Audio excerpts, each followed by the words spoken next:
Good morning all of you. हमारा आज का टॉपिक है वीसीएस सर्कल ऑफ पॉवर्टी, निर्धनता का दुष्चक्र क्या होता है। जो अंडर डेवलप कंट्री होती हैं उनके जो आर्थिक पिछड़ापन है या गरीबी है उनसे रिलेटेड बहुत सारी थ्योरीज हैं, बट जो आज हम करेंगे वो हमारी थ्योरी है the VCS circle of poverty. ये प्रोफेसर नक्से ने अपनी book problem of capital formation in under develop country में इसको डेवलप किया है। तो कोई भी देश गरीब क्यों है, वो गरीब होने का उसका क्या रीज़न है। गरीबी ही गरीबी को जन्म देती है कि अब country is poor because it is poor, कि कोई भी देश गरीब है। क्यों गरीब है? क्योंकि जब वहाँ पे इनकम कम है, अब इनकम कम होगी किसी भी देश में तो वो अपनी बेसिक नीड्स भी पूरी नहीं कर पाएंगे। अगर वो अपनी बेसिक नीड्स नहीं पूरी कर पाएंगे तो सारे पैसे उनके क्या हो जाते हैं, बेसिक नीड्स की पूरी करने में हो जाते हैं।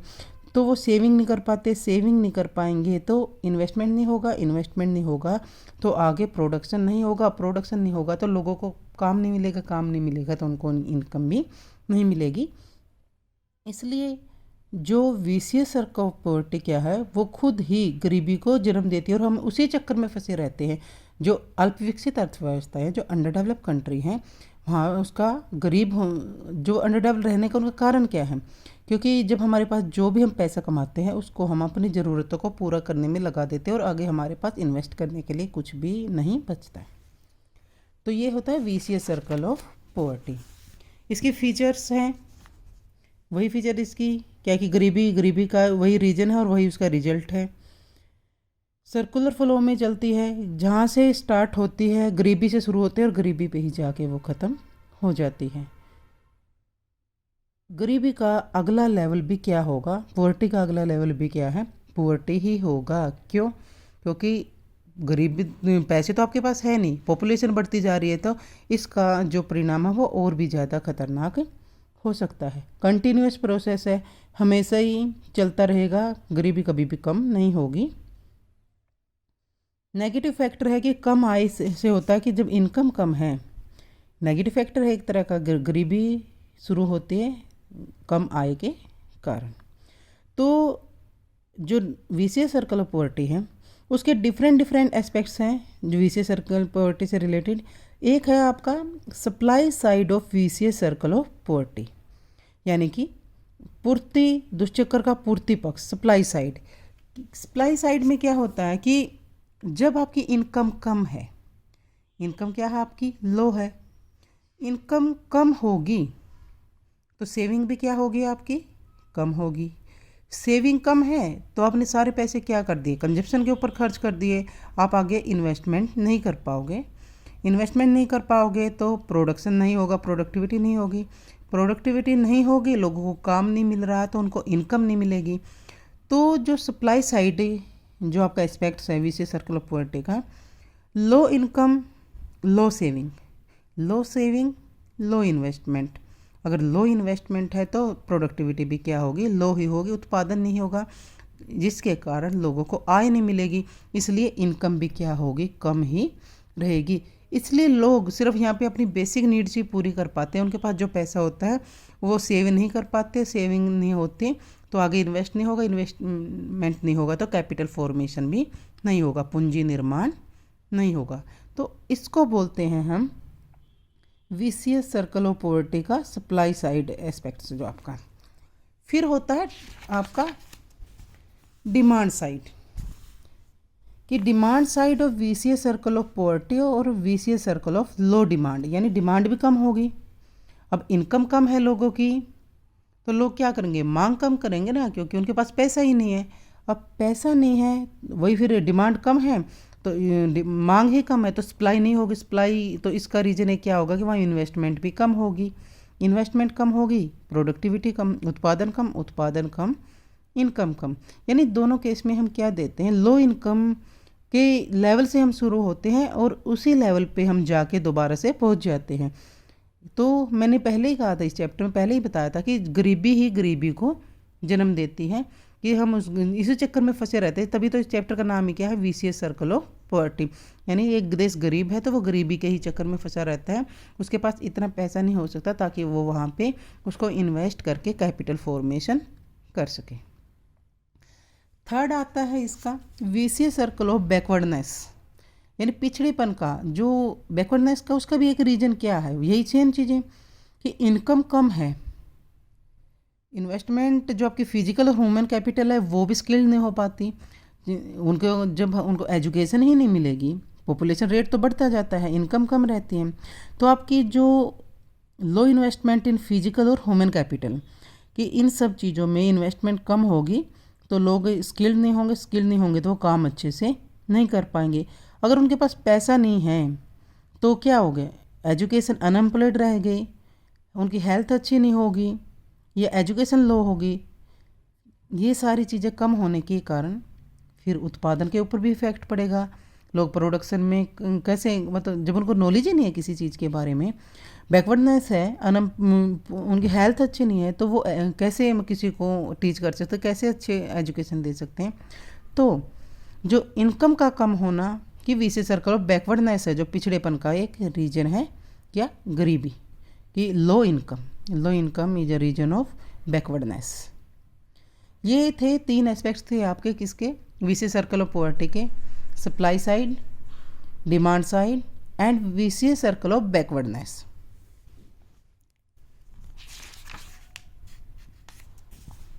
अब हमारा आता है कि इसका क्या रीजन है, जो गरीबी है, causes of vicious circle of poverty, कि गरीबी के क्या क्या कारण हैं। लो सेविंग क्या है, बचत क्या है, कम है, बचत कम होने के कारण निवेश भी क्या होगा, कम होगा, निवेश कम हो करे मांग, निवेश कम क्यों होता है, मांग की, क्योंकि मांग ही नहीं है, मांग कैसे होगी जब लोगों के पास पैसे ही नहीं है तो वो डिमांड कैसे करेंगे, डिमांड नहीं है, इन्वेस्टमेंट नहीं है, इन्वेस्टमेंट नहीं होगा तो कैपिटल फॉर्मेशन भी नहीं होगा। फिर है अंडर यूटिलाइजेशन ऑफ रिसोर्सेज, कि जो रिसोर्सेज हैं आपका उनका फुल यूटिलाइजेशन नहीं हो पाता, क्या नहीं हो पाता, फुल यूटिलाइजेशन उनका नहीं हो पाता। तो विशियस सर्कल ऑफ जब साधनों का जो आपके नेचुरल रिसोर्सेज है उनका जब तक फुल यूटिलाइजेशन नहीं होगा तो भी, फुल यूटिलाइजेशन ना होने का रीज़न क्या है उसका, ये लोगों को नॉलेज नहीं है। अब जिसको साधन रॉ मटेरियल सबके पास अवेलेबल है, नेचुरल रिसोर्सेज हैं, बट उनको जब उनका यूज करना ही नहीं आएगा, उनके पास एजुकेशन ही नहीं है, उनके पास मशीनरी साधन ही नहीं है, तो उनको कैसे वो बेटर तरीके से यूज कर सकते हैं। फिर है इकोनॉमिक बैकवर्डनेस, आर्थिक पिछड़ापन, कि इकोनॉमिकली लेवल पे अगर हम देखते हैं कि लोगों के अंदर टेक्नोलॉजी की नॉलेज नहीं है, स्किल्ड पर्सन की कमी है, एंटरप्रेन्योरशिप अच्छी नहीं है, तो अंडर डेवलप कंट्री में ये सब सारी चीज़ें क्या होती हैं, मिनरल्स की कमी है, तो ये भी एक किसका, इकोनॉमिक बैकवर्डनेस का रीजन है। फिर आते मिसचेलियस फैक्टर्स हैं, और भी अनेक कारण हैं। क्या क्या कारण हो सकते हैं भाई, लोग इसलिए गरीब है क्योंकि उनको गरीब रहना पसंद है, क्योंकि लोग काम करना ही पसंद नहीं करते, वो क्या सोचते हैं यही हमारे, वो सब भगवान भरे से छोड़ते कि अगर शायद हमारी किस्मत में यही है, वो एफर्ट भी वहाँ पे नहीं करते। तो ये बहुत सारे पॉपुलेशन का बढ़ना है, इकोनॉमिक जो एक्टिविटी हैं उनके बारे में नॉलेज न होना, इग्नोरेंस लोगों के अंदर, तो ये सारी चीज़ें क्या है, एक विशेष सर्कल ऑफ पॉवर्टी के रीजन है, उसके पिछड़ेपन के या गरीबी के कारण है। तो इसको हम कैसे दूर कर सकते हैं, इस गरीबी को हम कैसे दूर कर सकते हैं, सेविंग करके। अगर आप बचत को बढ़ा दो,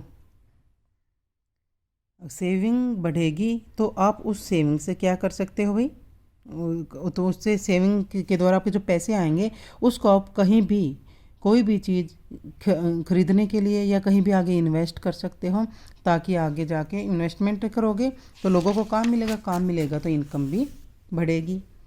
capital formation, increase in investment, यानी कि जो आपके पास बचत आपने की है, जो सेविंग की है, उसको आप आगे इन्वेस्ट करके अपना क्या कर सकते हो, पूंजी निर्माण कर सकते हो। फिर solution of vicious circle of demand side, कि डिमांड साइड के अंदर आपके क्या क्या सॉल्यूशन हो सकते हैं, बैलेंस ग्रोथ के द्वारा, कि आप सभी सेक्टर में इस तरह से इन्वेस्टमेंट करो ताकि सभी, चाहे वो आपका एग्रीकल्चर सेक्टर है, चाहे आपकी इंडस्ट्रियल सेक्टर है, चाहे आपका ट्रांसपोर्ट है, कि जब आप सभी सेक्टरों में इन्वेस्टमेंट करोगे तो वहाँ पे क्या होगा, एक इकोनॉमी वहाँ पे ग्रोथ करना शुरू कर देगी। तो जो आप इन्वेस्टमेंट कर रहे हो डिमांड साइड के सॉल्यूशन से, कि अगर इन सब चीज़ों में आप इन्वेस्टमेंट करोगे तो मार्केट का साइज बड़ा होगा, लोगों की डिमांड बढ़ेगी, डिमांड बढ़ेगी तो और ज़्यादा लोग इन्वेस्ट करेंगे, ज़्यादा इन्वेस्ट करेंगे तो ज़्यादा प्रोडक्शन करना पड़ेगा, ज़्यादा प्रोडक्शन करने पड़ेगा तो क्या होगा, आपका कैपिटल फॉर्मेशन ज़्यादा होगा, पूंजी निर्माण ज़्यादा होगा और हम गरीबी के चक्कर से बाहर निकल जाएंगे। इसके बाद आता है solution of vicious circle of backwardness, कि पिछड़ेपन के वही उससे भी क्या आप कैसे निकल सकते हो वही कि जो अंडर डेवलप कंट्री में उसके मेन आते हैं जो ह्यूमन कैपिटल का पिछड़ापन होना, कि लोगों को एजुकेशन के बारे में पता नहीं होना, या उनकी हेल्थ अच्छी नहीं, उनको टेक्नोलॉजी के बारे में नहीं पता, उनको एडमिनिस्ट्रेटिव उनके पास जो भी है ट्रेनिंग उनको नहीं दी गई है, या फिर ट्रांसपोर्ट है, कम्युनिकेशन है, इन सब साधनों की कमी एक रीज़न है। अगर हम इन सब चीज़ों को बढ़ा दें, इनके ऊपर ज़्यादा फोकस करें, उनकी हेल्थ में सुधार करें, तो हम इस सर्कल से बाहर निकल सकते हैं। क्योंकि जब लोगों की हेल्थ अच्छी होगी, उनको नॉलेज होगा, मार्केट के बारे में पता लगेगा, एजुकेशन होगी, तो वो ज़्यादा बेटर तरीके से काम कर सकते हैं। ज़्यादा बेटर तरीके से काम करेंगे तो क्या वो उसका हमारी इकोनॉमी के आपके काम करने के ऊपर इफ़ेक्ट अच्छा पड़ेगा, इफ़ेक्ट अच्छा होगा तो वो ज़्यादा हमारे कैपिटल फॉर्मेशन, क्योंकि हमें नॉलेज है मार्केट के बारे में, तो उसके अकॉर्डिंग हम लीस्ट कॉस्ट कम्बिनेशन के द्वारा यानी कम कीमत पर ज़्यादा उत्पादन करके हम अपने इकोनॉमी को ग्रोथ के पाथ पर ले जा सकते हैं। फिर आता है criticism of vicious circle of poverty, कि इसको भी क्रिटिसाइज़ किया है हेसमैन ने, बायर ने, मीडल ने। उन्होंने इसको क्या कैसे क्रिटिसाइज़ किया है, एम्पेरिकल रॉन्ग। वो क्या कहता है कि आप कई बार क्या होता है कि बहुत सारे जो गरीब देश हैं, इसने क्या एग्जांपल दिया कि 1800 तक हांगकांग एक चट्टान के रूम में था, बट वहाँ पे क्या जो नेचुरल रिसोर्सेज की कमी थी, बट आज जो हांगकांग है वो वर्ल्ड का एक सबसे अमीर कंट्रियों में से एक है। और भी अनेक कंट्री का नाम दिए इन्होंने, ताइवान, सिंगापुर, कोरिया, कि ये इकोनॉमी अल्प विकसित थी, बट इन्होंने क्या किया, आय और बचत, यहाँ पहले सेविंग कम थी, बट इन्होंने धीरे धीरे वहाँ पे विकास किया। क्योंकि तो यहाँ पे एक चीज़ ये भी प्रूव होती है कि ज़रूरी नहीं कोई देश गरीब है तो वो आगे विकास नहीं कर पाता। अगर वो अपने साधनों का प्रॉपर यूज करे, अच्छे तरीके से यूज करे, या टेक्नोलॉजी का यूज करे, लोगों की हेल्थ के बारे में, तो हम वहाँ पे विकास कर सकते हैं। सिंपल एक्सप्लेनेशन है, बार बार वही चीज़ें आपको बताई गई है कि सेविंग और किसके ऊपर, सेविंग के ऊपर डिपेंड करता है। सेविंग होगी तो कैपिटल फॉर्मेशन आपका होगा, इन्होंने बोला। बट रियल में अगर हम देखें, ये तो किसने बोला, थ्योरी के अकॉर्डिंग है, बट अगर हम आपको इकोनॉमिक डेवलपमेंट करनी है तो अलग और भी फैक्टर हैं जो आपकी एफिशिएंट, जो सफिशेंट एफिशिएंट एंटरप्रेन्योर हैं, जो आपकी प्रोग्रेसिव जो इंस्टीट्यूशंस है, गवर्नमेंट की पॉलिसी है, नेचुरल रिसोर्सेज हैं, इन चीज़ों के ऊपर भी डिपेंड करती है। अगर ये सारी चीज़ें अच्छी हैं तो आप वहाँ पे ज़्यादा विकास कर सकते हो। पार्शियल एक्सप्लेनेशन ऑफ सेविंग की है इन्होंने, बचत की कम व्याख्या की है। कैसे की है कि निर्धन देशों में बचत की दर कम होती है तथा कम ही रहती है। वो क्या कहते हैं, इसमें बढ़ने की कोई भी संभावना नहीं होती। बट बहुत सारी ऐसी कंट्री है जैसे इंडिया है, इंडिया में क्या है, जो बचत की रेट तो बहुत ज़्यादा है, वो कुछ ही लोगों के हाथ में है। सेविंग तो बहुत ज़्यादा करते हैं जो कि डेवलप कंट्री से भी ज़्यादा है, बट हमारा अंडर डेवलप रहने का कारण क्या है कि हम उस पैसे को आगे इन्वेस्ट नहीं करते, वो कुछ ही लोगों के हाथ में रह जाता है। और उसका कैपिटल फॉर्मेशन, जब तक पैसा मार्केट में नहीं आएगा, उसको इन्वेस्ट नहीं करोगे तो कैपिटल फॉर्मेशन नहीं होगा। एनालिटिकल अनसाउंड यानी कि विश्लेषणात्मक दृष्टिकोण से गलत। इस सिद्धांत का यह विश्लेषण भी ठीक नहीं है कि आय के कम स्तर के फलस्वरूप आय की वृद्धि दर शून्य होती है, अर्थात कि poverty always leads to stagnation, कि हमेशा स्टैग्नेशन की गतिहीनता को जन्म देती है। बट जो गरीबी है उसकी दोनों, और जो आपकी स्टैग्नेशन, दो अलग अलग कंसेप्ट है। कैसे कि इनकम कम होने के कारण कई अन्य कारण आय की दर में वृद्धि हो सकती है, जो इकोनॉमी को, अब ये क्या कहता है, आपकी तो इनकम कम है, अगर एक इकोनॉमी के पॉइंट ऑफ व्यू से आप देखते हो, मान लो आपकी इनकम कम है बट बहुत सारे और भी लोग हैं, उनकी इनकम ज़्यादा होने के कारण वो इन्वेस्टमेंट करेंगे, लोगों को काम मिलेगा, तो वहाँ पे क्या हो सकता है, आप ही गरीबी से, या आप क्या कह सकते हो कि ज़्यादा लोग इन्वेस्ट करेंगे तो इकोनॉमी की तो ओवरऑल ग्रोथ होगी ना, वहाँ पे ओवरऑल डेवलपमेंट होगी। तो अगर कुछ लोग गरीब है तो उसका इफेक्ट नहीं पड़ता, वहाँ पे इनकम की रेट बढ़ सकती है, क्योंकि सभी लोग एक जैसे नहीं होते। अगर कुछ लोगों के पास आय कम है तो उसके बजाय सेविंग कम है, उसके बजाय दूसरे लोग क्या करेंगे, सेविंग जिनके पास ज़्यादा होती है वो ज़्यादा इन्वेस्टमेंट करेंगे, तो हमारी इकोनॉमी वहाँ पर ग्रोथ करना शुरू कर देगी। फिर आपका रॉन्ग पॉलिसी प्रेजेंटेशंस यानी कि गलत नीति निर्धारण, की लोगों को पॉलिसीज के बारे में उनको वो क्या कहते हैं कि सरकार को बहुत टैक्स लगाकर पूंजी निर्माण के लिए धन एकत्रित कर सकती है। तो गवर्नमेंट भी क्या कर सकती है, अगर वो आपको सब्सिडी वगैरह दे के, या जो लोगों के बारे में क्या है, लोगों को ये भ्रम बना हुआ है ये कि जो जो अपनी गवर्नमेंट है वो क्या करती है कि वो ज़्यादा टैक्स लगा देगी, जब पूंजी ज़्यादा होगी तो इन चीज़ों का भी इफेक्ट पड़ता है।